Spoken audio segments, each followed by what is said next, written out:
Our next speaker is Mindy Joe from Math.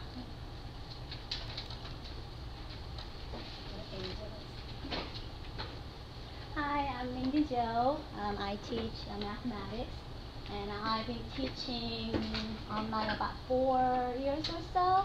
So when I first started, I started with a blackboard, and then I was just about, learning everything about blackboard, and we changed to Angel. So I had to learn all the things about Angel, and right now I moved on to publisher's material.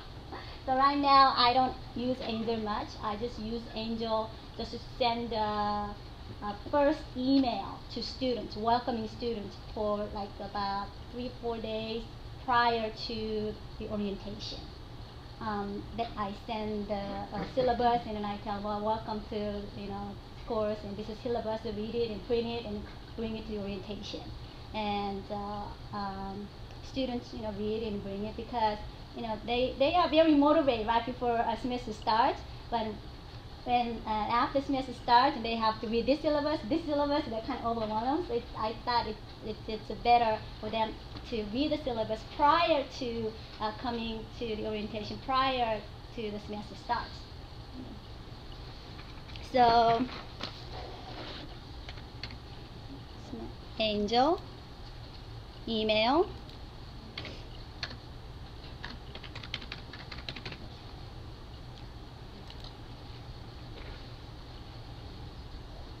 So currently I just use Angel just to send the email for just one time, beginning of the semester or prior to the semester. So I just click, I just use, that's winter, so. Okay, so you just send the course mail. It's very easy. And then you just say all students, okay, to, and then you subject and message and send. But you notice that I have this clicked on, so students do not have to come to the Angel to read the email. This goes to their direct email copy. Okay. So the way I set it up here, so I don't have to, if you're sending your emails to students often, you don't want to be clicking on every time you send an email. Maybe sometimes you forget. So what you do is you set it up.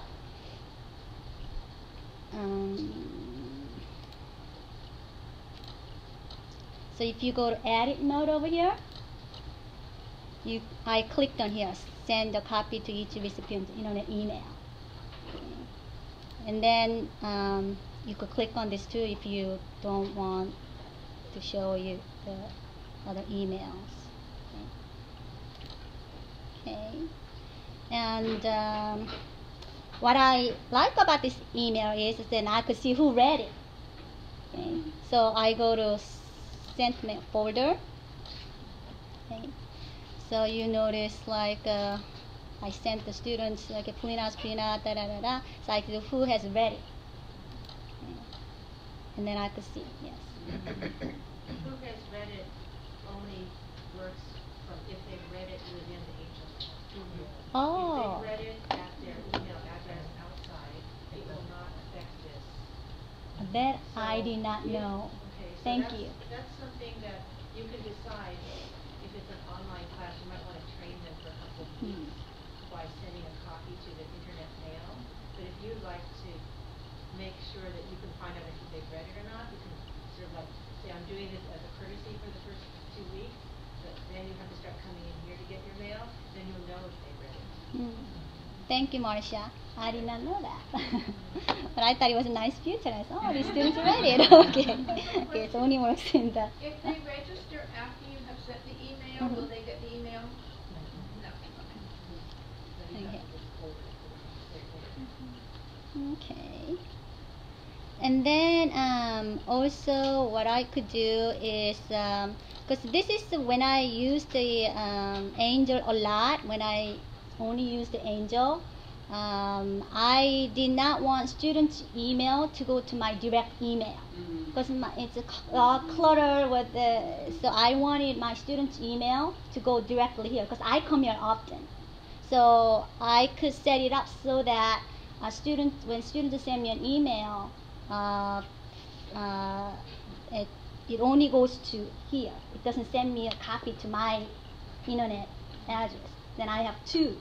I don't want my the student's email being copied to my direct email. So if I do that, I could go to preference and I could say do not forward my course email. And if you want your email to forward it to another internet address, you could put your address.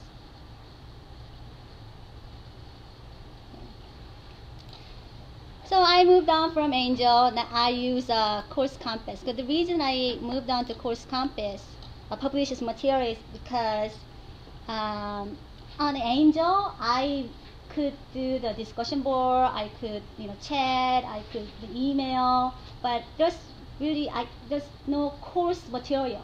So prior to using a Course Compass, students had to use Angel, and then another course content material where they learn the material, watch video, or all the things. So I thought it was kind of inconvenient for students, and I didn't really like the course content provided by that company. So far I like this the best, which is Course Compass.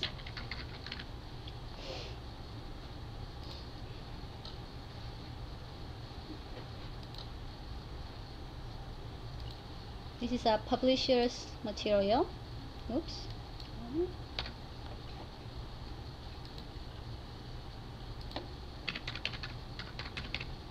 Excuse me, is this the same company that provides the textbook online? This is Pearson Yeah, Education. like whatever if you get from them your textbook, if the textbook could be online, Correct. Hard copy. Correct. Okay. Yes. Although I would have to say I've quizzed my students about that a number of times, and a lot of them prefer the hard copy. They don't like reading online. I mean, some will, but the majority don't like that so I was much. just trying to address the issue, the cost issue. Online is way cheaper. Yeah, Way I cheaper. know.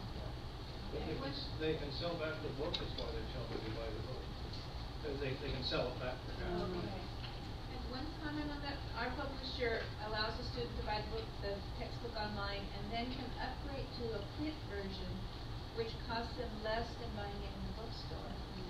And do we have an obligation to our bookstore? I'm wrestling with that. Is it an ethical issue to cut the bookstore out?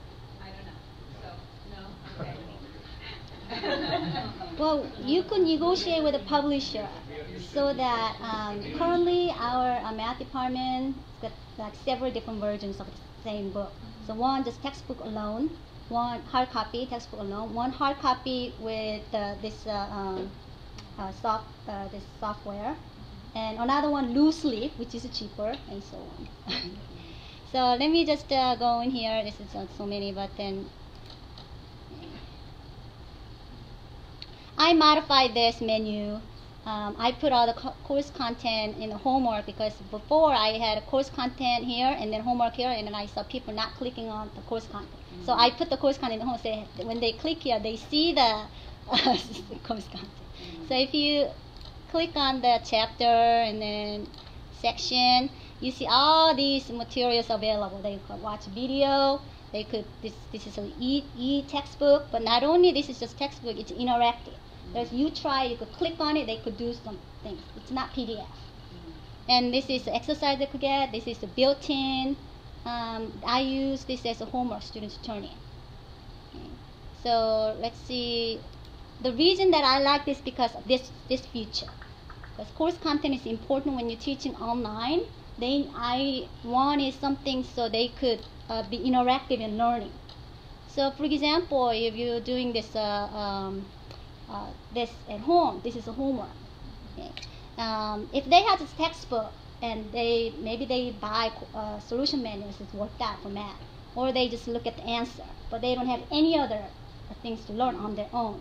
Okay, so there's so much nice is that you don't know how to begin, then you could say, help me solve this. Then you could